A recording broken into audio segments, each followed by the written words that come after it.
Hi, my name is Justin Conway. Today I'm going to talk about taking a Word form, something that's in Microsoft Word, and putting it into the format of Excel. So pasting it into Excel and making that information accessible in that program. So let's start with the blank Excel sheet that I have here. Let's say we want some information that we have in this Word document that I have open to come on over to this area.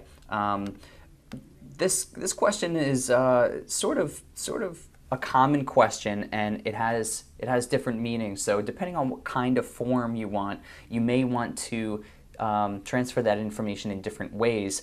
But to maintain the integrity of that form, you'll have to play with it a little bit and see what works best for you. The first one that I'll cover, and the one that usually works best for me, is simply copy and paste. So if you have a table, something like this, and if it were a form that had buttons and things that you can enter information in, hopefully you'd be able to select the entire thing just by selecting the table, and you can copy, Control C or Command C, and go into your Excel sheet and select paste, and the information will actually go right into the cells, all displayed very nicely. Now going back to talking about buttons real quick, sometimes buttons don't transfer that easily. You may have to do them one at a time, select each button, or you may have to do a select all option to select everything on the page.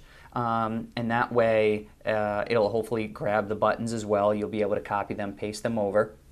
And then sometimes the information would need to be recreated really in order to have the proper formatting options and things like that. So if, for instance, we had buttons here and we wanted them to be in Excel, what you could do is go into the developer area, click radio button, or any of these other buttons that you have here, whatever the type of form is that you like to use, and start creating them from there.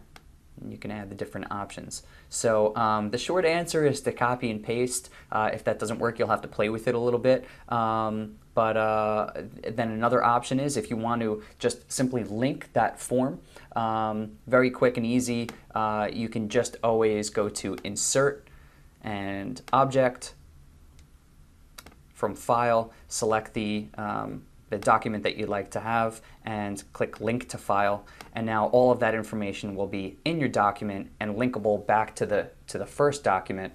Now this information does not live in the Word document per se. It's really information that's being pulled. I'm sorry, it doesn't live in the Excel document per se. It's pulled from the Word document, but that's another way to get the information in, and it's formatted correctly.